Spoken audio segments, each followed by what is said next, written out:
2020, 6:30 p.m. We'll start with a roll call. Mayor Pro Tem Clark, Here. Councilmember DeJarnius. Here. Councilmember Johnson. Here. Councilmember Waite. Here. Mayor Toussaint. Here. All present. Karen, you want to lead us in the pledge?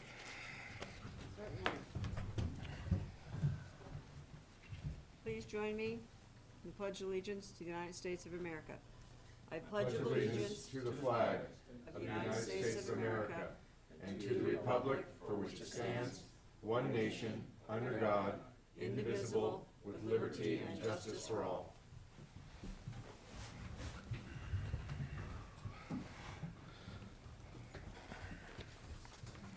Okay, with that, move on to public communications, written or verbal.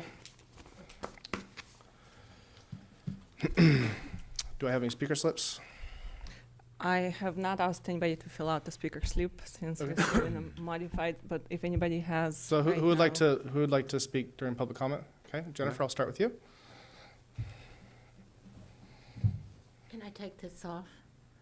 You're 6 feet away. Okay, good evening. I'm Jennifer Sony, the owner of Lions Peak on 1659 Copenhagen, Suite A. I'm here because I've been not only a resident of Solvang, but an owner of a business for over 16 years. I've gone through fires, I've gone through floods, I've gone through the pandemic. And on Friday, I went through protest, boarded up buildings, and then on the top of trying to bring my business up from going into bankruptcy, I'm faced with another street closure with, I won't even want to comment on what I am appalled, and it's the most pathetic thing I have seen in the 16 years of being at this location, that you would even engage in such to close the streets down. And I'd like to know, firstly, did you have a license to close the street down? Yes? No? Public comment. Jennifer, this is public comment, so I'm just going to have to Okay. ask that you speak. And Okay, then, so on that, this is detrimental to my business. The comment is when you move trash cans, you do street closures, that the UPS can't even make deliveries, and do not even give us as business owners the right to intervene and say, no, this is not what I want. I pay nearly $4,000 a month to have my business closed in front, and I am livid.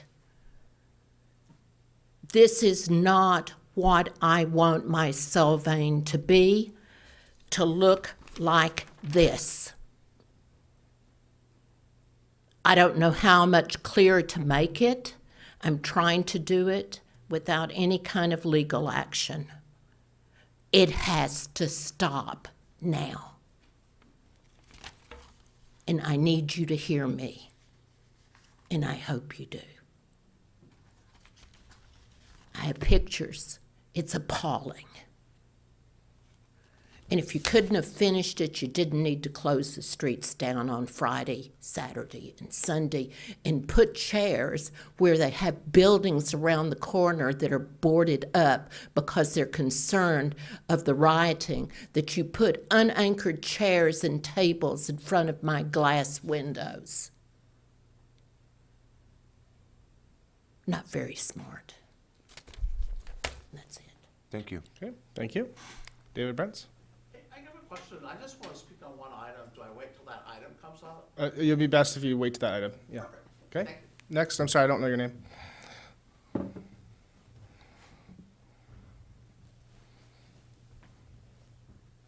By the way, Danish lives matter.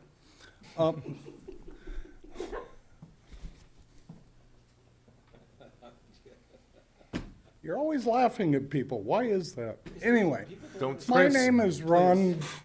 My name is Ron Bender.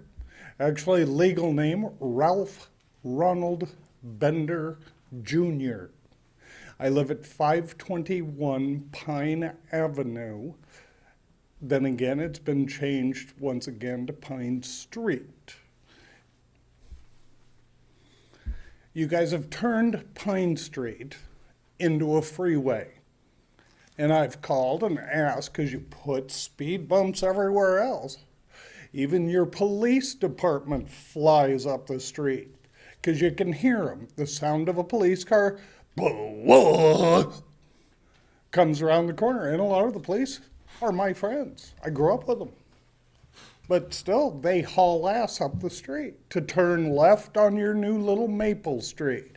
And everybody uses it as a detour. And it's getting ridiculous. And the police should police that area, and they need to police trying to pull out of Pine Street to turn left to go down to, what is it, Valley Fresh now, Nielsen's, as I always call it. Lived here since 1965. I started here in 3rd grade. But you try to pull out, there's people coming into Solvang doing 70. You know, and never see a police car pull anybody over. You know, and they go, oh, well, people don't do that. Yeah, when Solvang's really busy, yeah, the traffic's slow. Because there's a lot of people coming into Solvang. But when there's no traffic, they just fly into Solvang and they fly out of Solvang. And not a police car to be seen. And, you know, I really think Solvang needs to, address this fact. And as for the lumber yard, I don't care.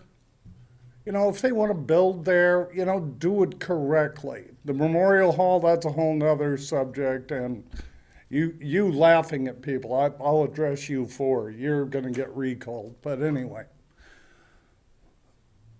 I don't care what they build. Just do it correctly.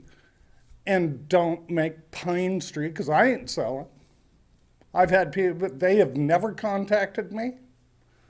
People have called me and gone, I heard you sold your house. And I go, really? How much did I get?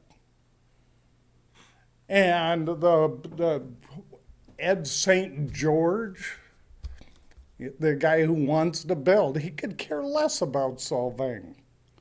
I love my Solvang, and I will do anything to defend my Solvang. I don't know how long all of you have lived here. Little smiley guy. 64. Thank you. Chris, please stop. See? 60, okay. Red light. No, light. you need to stop. Red light. Please. See, that's why you're getting recalled, and all the other people will Red probably light. stay. Decorum. But- Thank you. That's the 3 minutes. 3 minutes. Actually, it was only 2 minutes and 17 seconds. It's been time. It's been timed, but I will let you continue for another 40 seconds, please. Oh, and Mr. Ed St. George, who was it that called Pine Street the slum of Solvang? I beg to differ. There's one house, and it happens to be my neighbor. And there's like 17 people, 14 cars, and there's even somebody living in a van in the driveway with bottles of urine and bottles of beer. And Solvang doesn't do crap about it. I finally got them to get the cars out of the front yard, but they moved them all into the driveway. It's like Javier's, well, it's Romero actually, because they own the market behind the hardware store. But Solvang doesn't do anything about that, and then we get called the slum of Solvang. It's disgusting. And I'll leave it at this last remark. One of the greatest landowners and business owners in Solvang quoted it correctly when he said, all of you are really nice people on the city council.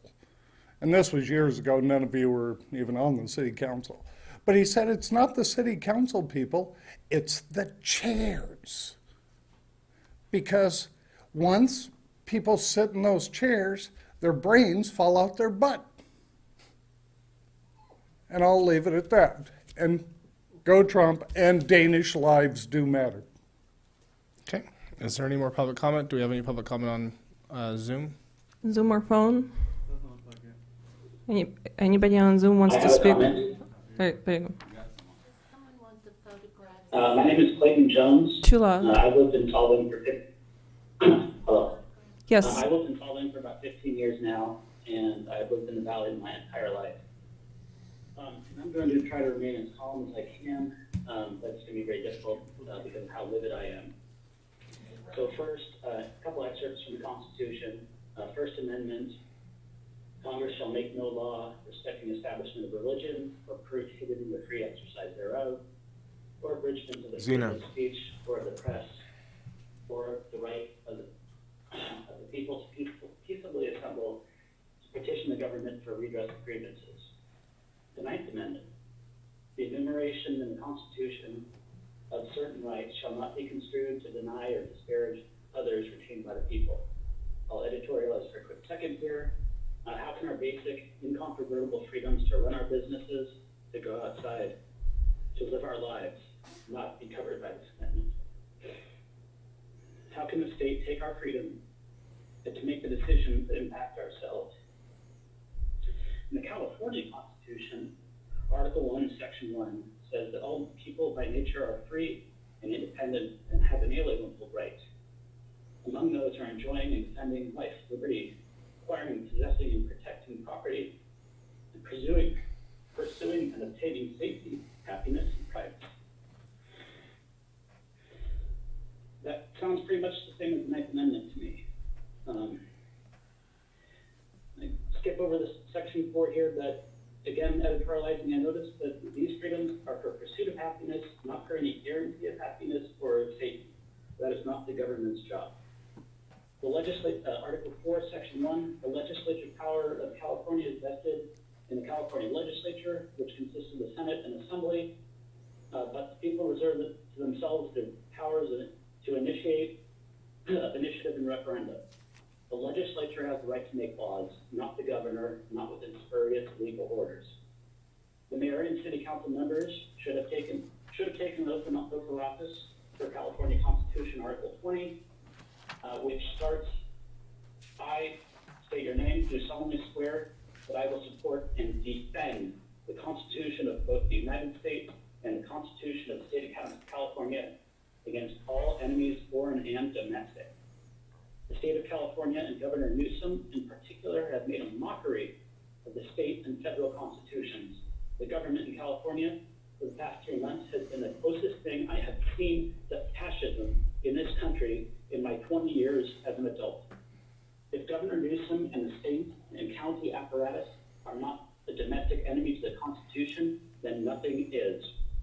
I have seen no public denouncement of these illegal decrees from the state and the county by this board.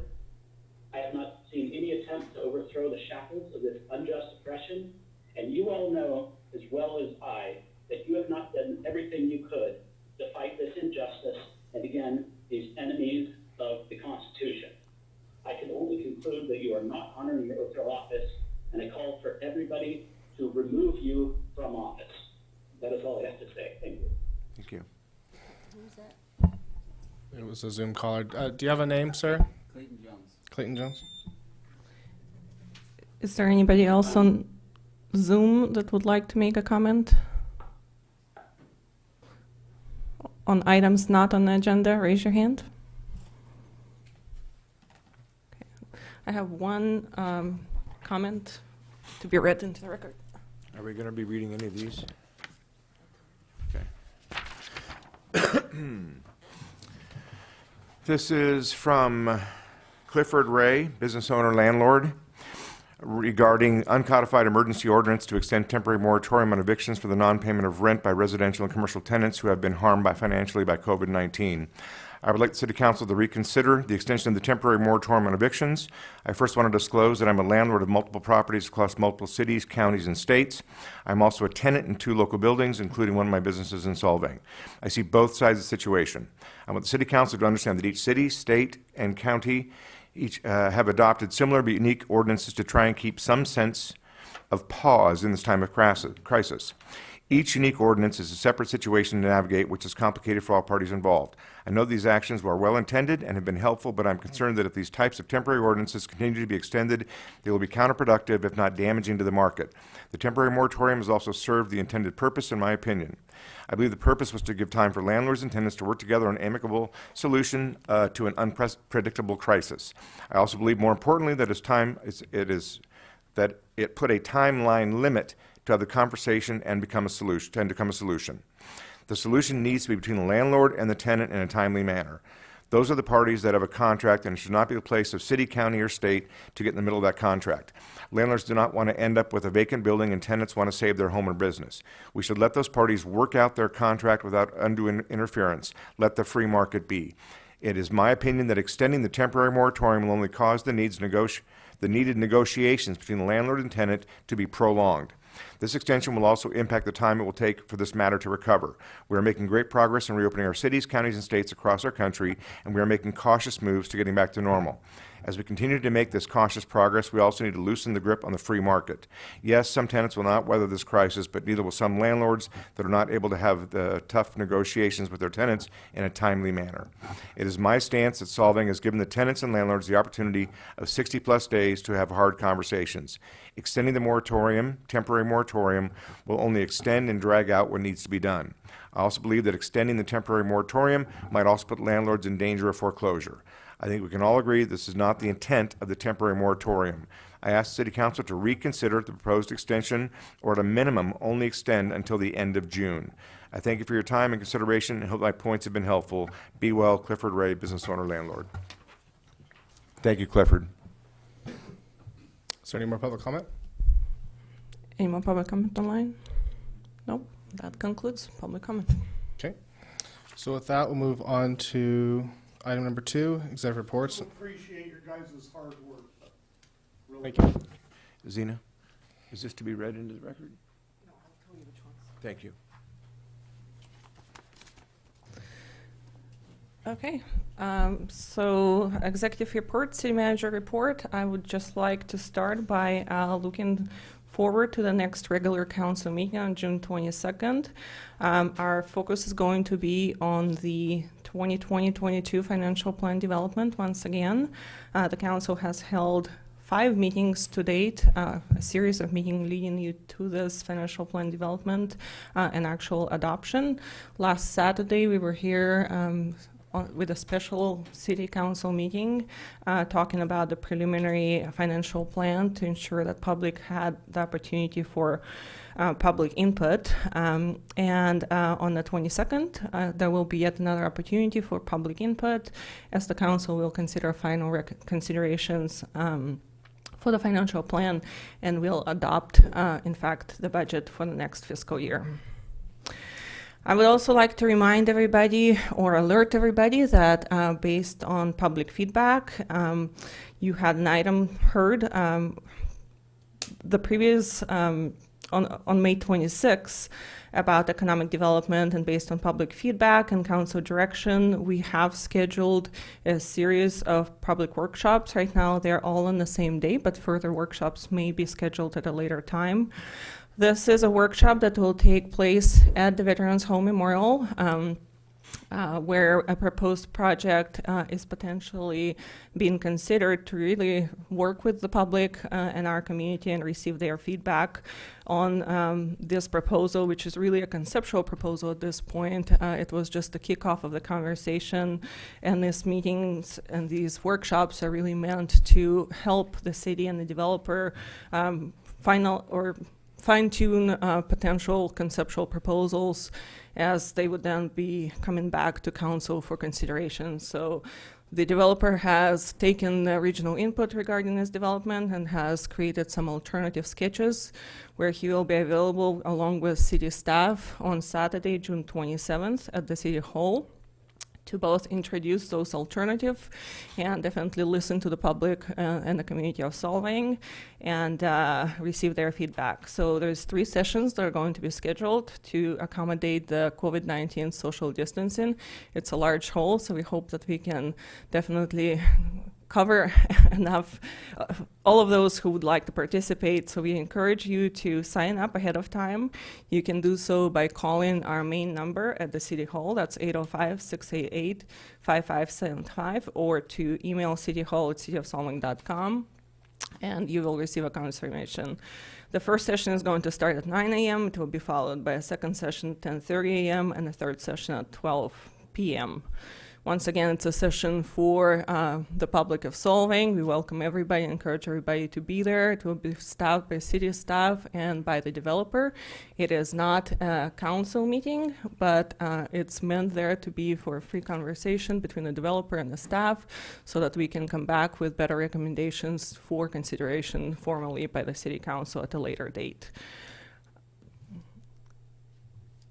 Now, moving on to, actually just to mention as well, this is available online, and we also have mailed to every single utility user in the city of Solvang this flyer. So everybody should be aware of this. We are giving it some extra time, scheduling it for the 27th, so that everybody has enough notice and is able to participate. Now, moving to marketing and tourism, we would just like to remind everybody that even though we are seeing a lot more people here in Solvang and overall in our state, starting to open up restaurants in all of our tourism sectors, we'd like to remind you that, in fact, we are still in phase 2 of the reopening. We are not fully reopened yet. There's still phase 3 and a phase 4, and we would have to move into those phases based on state and county guidelines. Right now, we have not had an updated county health officer update since May 26th, when the last one was issued, which is when we talked about that order that just opened up some of the gatherings such as school graduation, which was good news. But we are not in full reopening, so as we talk about closure of Copenhagen and the use of parking, the tourism sector is still going to be reopening in a phased approach.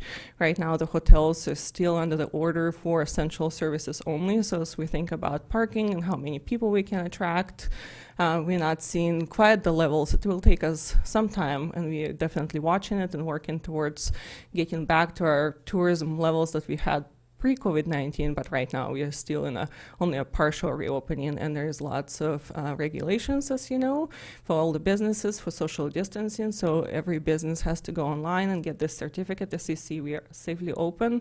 We've seen a lot of those across town where businesses are certifying, self-certifying, and are reopened, and that's great. But as we talk about the closure of Copenhagen Street, this is really meant to service the community and enable those businesses on Copenhagen to expand their businesses and be able to accommodate that social distancing and serve more customers. So as we started this, this actually been heard by the council a couple of times before the closure did actually occur. IDK has also been working with the steering committee, which is comprised of different business sectors of the city of Solvang, and they also had done a survey to the business community asking whether or not they were favorable, and that survey was reported back to the council that the people, majority were favorable of this closure. And, you know, on that committee, there's representatives of the Chamber of Commerce as well to make sure that this information gets out into the community. So on Friday, IDK began closure, or the city and IDK began closure of the Copenhagen Street and building these parklets. As is shown here, right now there is also shade added on top of those. There will be 6 more of those coming to Copenhagen Street. As you know, some of the events took place from the time we actually planned this closure. And then on Friday, there was a vigil held at the Solvang Park, which was a peaceful assembly for George Floyd. And so that interrupted the work of this closure on Friday, which is why there's 6 more parklets to be built, which will be happening on Tuesday. So on Tuesday, we'll see the full work being completed by IDK on Copenhagen Street. And right now, there is no end date to this closure. We really advertised it as a try it, see what the community's feedback is. Right now, there's quite a few people that are were there over the weekend using those parklets, and they're definitely buying food and using those tables from our local restaurants. I would also like to remind businesses that if they would like to expand onto a public right-of-way, they need to get an encroachment permit. This only applies to those who are looking to encroach onto a public right-of-way. We have a very simple process set up at the resources or solvangresources.com, to where you can, as a business, go and fill out an application for an expedited encroachment permit. And that may allow you to expand your business onto a public right-of-way or to place a sign in a public right-of-way. And that concludes my presentation. I've got a quick question related to the street closure and the notification of the businesses. I was accosted in a very hostile, nasty way by some of the business owners, some of the old guard business owners. They know who they are, so I don't need to point them out. But the question in my mind for you and for IDK is, what percentage of the businesses knew this was going on? And what happened? Why is it that some of them feel like they were never notified? Is it because we didn't have contact information for them? As far as I know, businesses were notified via email, and as I said, there's also a committee that IDK is working with, the steering committee, that also includes, for example, Chamber of Commerce representative. And it's really the thought of that committee being part of this process is that they would disseminate this information to the community as So well. you believe that you tried multiple different avenues to communicate with our business community, and that should have been effective given the fact that the steering committee is made up of the business leaders, the community business leaders, right? Yes. They should have gone back and told their people on Alice South Street in Copenhagen what was happening and not to be surprised, right? Yes. That's Okay. not true. Well, apparently she didn't get the message. No, I filled out I filled Okay. out in full email. Jennifer, I And will actually, accommodate this you- and let you bring you up- you made it let good. you speak. There's one last but question that you I brought can't up. have it working that way. And there's one last thing I'd like to bring up. Wasn't there a survey sent around related to this question? IDK sent out a survey to all of their business contacts from solvangusa.com with a question of whether or not they would be in favor of closure of Copenhagen. And I don't remember the exact numbers that they reported, but it was like 70% or more that were in favor. So it was a clear majority. Yes. Thank you.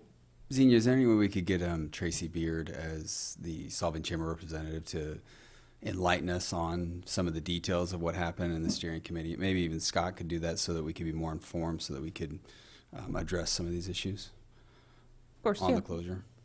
We can invite Tracy to this conversation at a future update, yes.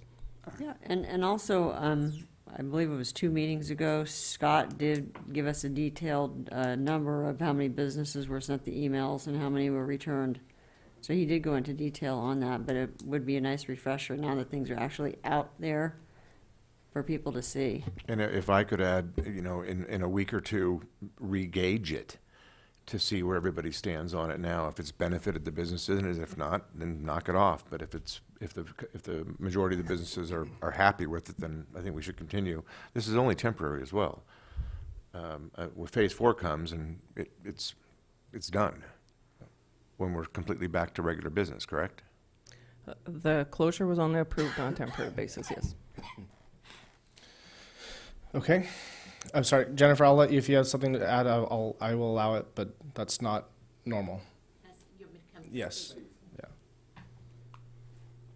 Okay, I spoke with Scott on the weekend, and prior to that, I had filled out one form that was quite detailed and on giving what I was in favor of and what my objections were, particularly since I am right on Copenhagen, right in front of Copenhagen House, and have experienced a lot of closures in the past. My thing on one, I don't mind in some elements if you close, or if you're going to do not a kiosk, but where you have the tables, the chairs, and all of that. But there's, as a former designer, and wanting Solvang to be the very best it can be, there's an element of what we want to present. What is being presented is not something I want in front of my business. I have plants that are turned over without even containers. But beyond that, to address and not to shift off, I completely said yes to certain things, no to others. It would amount to, if my business was being represented properly, if you had restaurants in front, I don't want other people's wines in the restaurant in front of my space. I never heard back. Then I heard from Scott, oh yes, so-and-so had tried to call. No one tried to call me. I have my calls from my business forwarded to my cell phone. I receive all calls. We have emails for social media. We have on my website 2 phones. No one contacted me. And I know I've spoken with Ryan repeatedly. And other than on getting something about an encroachment permit on the 2nd of June, that's the first that I had ever seen of an encroachment. Thank you. Okay. Do we have anything else for?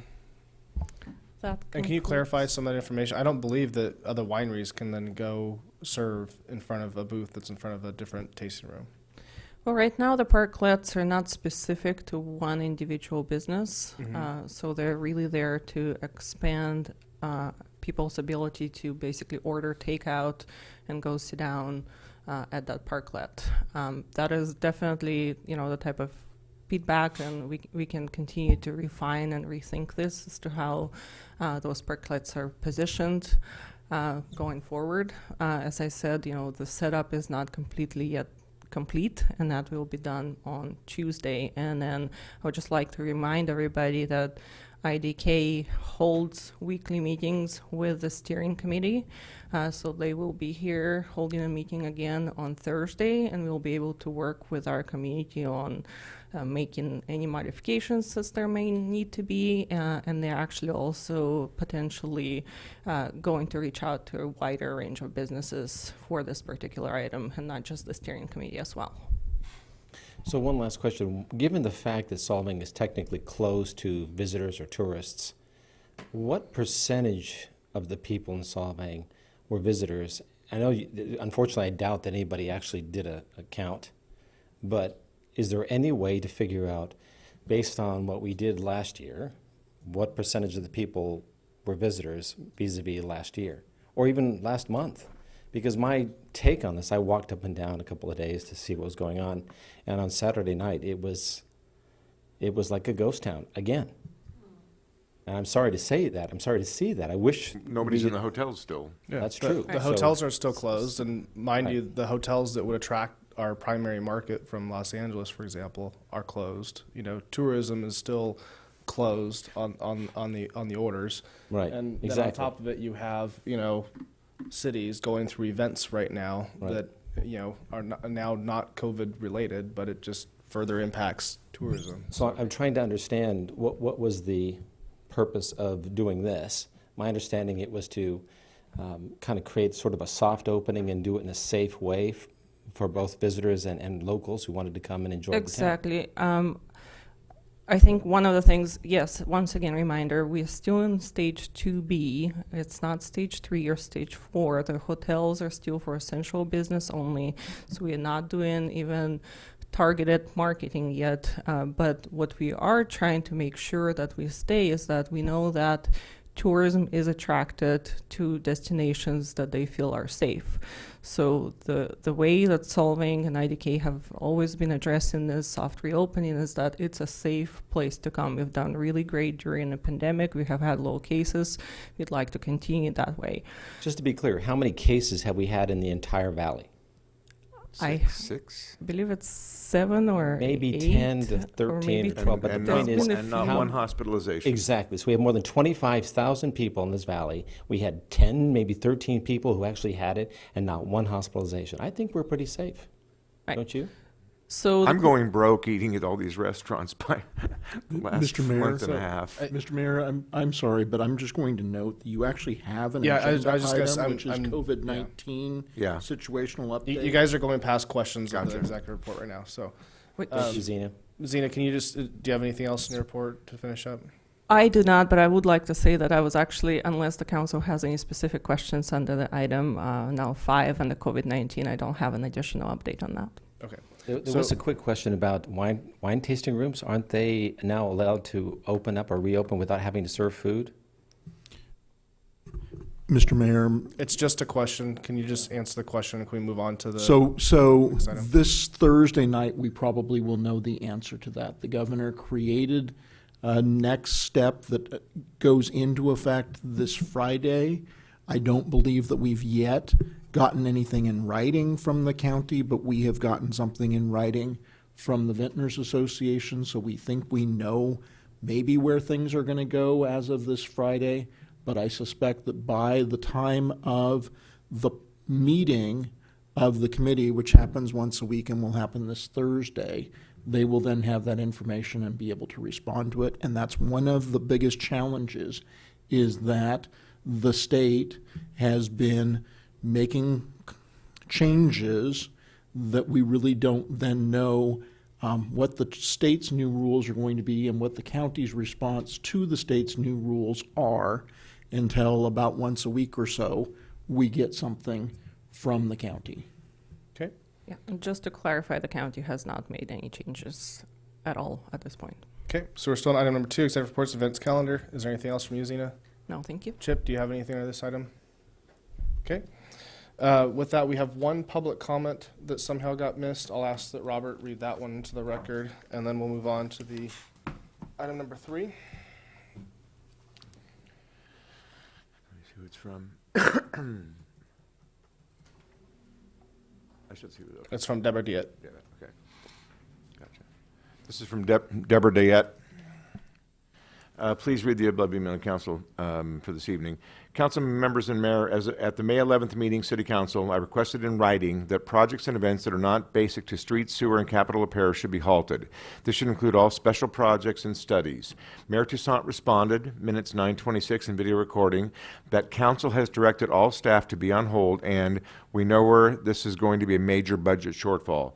I was therefore stunned when the council held a special meeting of May 26, 2020 to authorize the mayor, city manager, and city attorney to finalize and enter in an exclusive negotiating agreement with developer Ed St. George, a project that would not only drastically change our city forever, but one that would require a significant investment of city resources we do not have.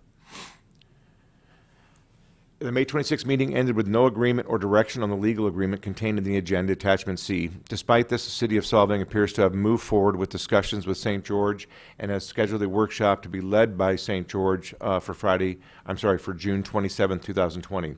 In the interest of full transparency and pursuant to the California Public Records Act, CRPA, please provide the citizens of Solvang with answers and supporting documentation to the following questions prior to the City Council meeting of June 22, 2020. Was the binding agreement contained on page 70 of the May 26 Council agenda adopted and signed by the city and at St. George, despite not being subjected to public vote by the council? 2, has any money been exchanged or paid to the city by Ed St. George, including but not limited to the $50,000 noted on page 2, item 3 of the agreement? Please provide a public accounting of all monies spent to date on this project, including all city attorney and consulting fees, and any monies exchanged or given to the city by Ed St. George. Additionally, please publish conflict of interest statements signed by the mayor, council, city manager, city attorney, and Ed St. George. We request the council disclose the information publicly no later than the next city council meeting on June 22, 2020, per the California Public Records Act, CPRA. Public disclosure of this information is the utmost urgency to the citizens of Solvang, who have the right to be informed of these details prior to any future meeting or workshops the city schedules regarding this matter, including the St. George workshop of June 27th. In closing, it was stated from the dais on June 6, 2020, meeting by Councilman Dearness that people are coming after him in a vicious and nasty way with no intention of having civil discourse. Councilman Clark added, or being constructive in any way. Both council members commented that it was a small number of residents. Regarding the perception by some members of the council that there's a small number of residents disagree with council, below is the current signature count on the change.org No on Solvang 2.0 petition. San Ynez Valley residents, 1,128. Breakdown by cities with San Ynez Valley: Solvang 725, San Ynez 190, Buellton 176, Los Olivos 34, Ballard 3. Total number of signatures on the petition to date is 2,879. The petition is still open, but copies can be provided to the council upon request. Sincerely, Deborah Diet, 22-year resident of Solvang. Okay.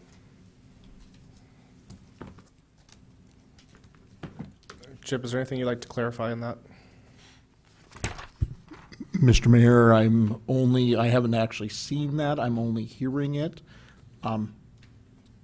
I didn't hear a single thing that was actually a public record that exists that was requested, and that's the thing with the Public Records Act that sometimes people get very confused about. They know that it's a law that exists, and then they believe that because that's a law that exists, they can ask a number of questions, and the city will go and create answers for them to their questions. The Public Records Act request is actually to ask for particular specific documents. I can answer that it was the whole point of having a public meeting to consider the couple of actual documents that were referenced there, that those would need to be considered before the council could approve and they could be signed. So no, there are not copies of signed documents that don't yet actually even exist in draft form, because your council has not directed us to take any further steps on those. Okay. And then just to clarify, the workshop. How do we Chris, address the speaking conflict of interest on the- that she accused us of? Do we do that? Mr. publicly? Mayor, I would really like, because this is this is the public's opportunity to comment. Normally, you don't provide any comment No, I get it. back. I'm just trying to clarify some things. And the meeting that we just Actually, I had on appreciate him Saturday, saying that because we had a need to tell the we had a public this. workshop and no action was taken. So I'm just trying to clarify, because there are people that think that we had, and that workshop was an additional meeting. We did not need to have it. It was for additional public engagement, additional transparency. We held that workshop to be able to do all those things. No action was taken, and the budget will be coming back up. So I just want to make those things very clear to the public, because I am hearing that people are thinking that something else has happened on Saturday, and that's not what happened. So with that, we're going on to item number 3, the consent agenda. Does anyone have anything they'd like to pull from the consent agenda? I, for one, would like to kind of reorganize the agenda as presented a little bit. I'd recommend that we hear items 6 and 7 first and then continue on as normal. I would second that. Okay, so I'll make the motion to accept the consent agenda as presented with the modification in the order of items. And I'll second that as well. It's been seconded. Mayor Pro Tem Clark. Yes. Councilmember DeJarnius. Yeah. Oh, wait, I'm sorry, hold on. We already have, Items. do We I have, did I think, do we have change- different, we have different, So okay. number 4 is now the Urban Growth Boundary Initiative. We moved that forward earlier today Okay, to accommodate public comment. so And then- 4, Mr. Mayor, it will not hurt anything if you go ahead and take the motion, though, to confirm the reorganized agenda. okay. But we are going to move 7 up after 4. Okay. Okay, so I'll modify my motion that we accept as the consent agenda as is, but we'll just move 7 after 4. Okay. Motion. Do you accept? I accept it. Okay. Mayor Pro Tem Clark. Yes. Councilmember DeJarnius. Yes. Councilmember Johnson. Yes. Councilmember Waite. Yes. Mayor Toussaint. Yes.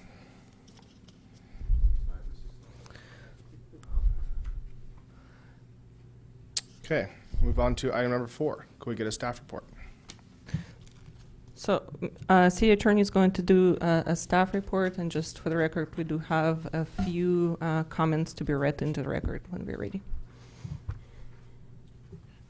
Mr. Mayor, we reported on this item way back, I think it was in March. At that time, on March the 9th, the city had received a notice of intention for a group known as Save Our Solvang to circulate a proposed initiative that would establish an ordinance for the city of Solvang, creating what is called an urban growth boundary. That petition, you authorized me to work with those proponents. I worked with those proponents, created a ballot title and summary for that initiative for their circulation. Actually spent quite a bit of time working with the attorneys for Save Our Solvang to come up with something that we thought was very clear for the voters of Solvang to be able to understand that proposed initiative and proposed urban growth boundary ordinance. That was circulated between March the 25th and May the 4th. On May the 4th, we received copies of the signed petitions with, I believe there were 418 signatures that were submitted to the city. 10% of the number of voters who voted in the last gubernatorial election is required in order to qualify the initiative for the ballot. That number is 367. We then submitted the petitions to the county elections officer to confirm that the signatures were in fact valid, and the elections officer has now confirmed for us that 499 of those signatures are valid, and so the circulators and proponents of the initiative have more than met the burden. Having met that burden, there are a couple of actions that your council needs to take. The first is adopting, and it's in here as resolution number 20-1110, which is accepting the certification of the what's called sufficiency of the initiative petition. And what that is doing is acknowledging that there are more than enough signatures that have been provided for this item to be set at the November election. You then are given 3 choices of what else you would like to do. The first choice, you can accept the proposed ordinance as it's presented. You cannot make any changes to it, but if you would like to accept it as presented, then it becomes the law of the city, and it becomes as effective as it would have if the voters were to approve it in November. This particular ordinance has a sunset date, which is 20 years from this December, so that sunset date would still be in effect. In order for any future council to change the ordinance, it would require a vote of the people. And so that provision would still be in there. It would still be essentially guaranteed for the next 20 years. You would have staff amend the general plan to include that ordinance in all of your general plan documents. The next thing that you could do is you could simply set it for election, and there are some extra steps that you need to take.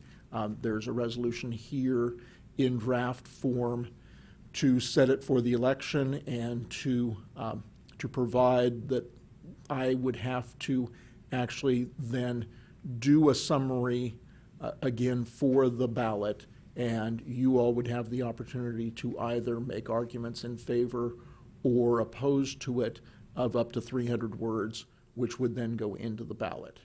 The third thing you can do is you can direct me to do a further report That further report needs to come back within 30 days of the date that we received the certification, which was on May the 8th. I'm sorry, May the 8th.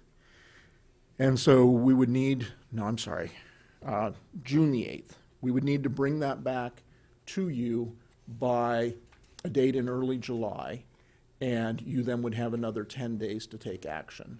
So you need to do one of those three things. I would note in your packet is the very complete sample ballot title and summary.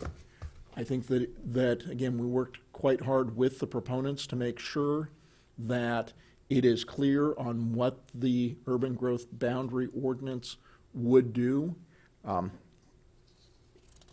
I will summarize that quickly based upon at least what I have understood from your directions over the last year. It seems consistent largely with the vision that your council has adopted. In particular, it actually does not prohibit, and this is one of the things that people may not quite understand. It does not prohibit annexations. What it does is it prohibits expansion of urban growth. And there actually isn't a definition of urban growth. So as we're making these changes in the general plan, we may recommend that you come up with a definition for urban growth. While it's not defined, I think it is well understood. It's there's a Supreme Court case like this that I won't go into, but I think it's understood what urban growth means in this instance. I believe I was supposed to present on this. I'm Susan Bond. Okay. So we'll allow you to present on this. Is that correct? Yes. Yes. Thank you. Okay. Save Our Solvang is a citizens action group comprised of Solvang residents who want our city to retain the small town rural atmosphere it has always had. First, we want to thank Xenia, Daryl, and Chip for their help in a very difficult time, and to thank council for allowing us to make a presentation tonight. Save Our Solvang was originally formed to oppose the City of Solvang's sphere of influence study. We felt the study was proceeding without adequate justification or meaningful public discussion and input. It also could have expanded Solvang's geographic area by about 1/3, a move which threatened to spur the conversion of important open space and agricultural lands around the city towards sprawling urban development. We circulated an informal petition valley-wide and found that residents wanted Solvang to maintain its small-town rural character. At Solvang's City Council meeting February 26, 2018, the final vote was 5-0 against continuing the study. To create a more permanent way for Solvang citizens to have a vote on, we decided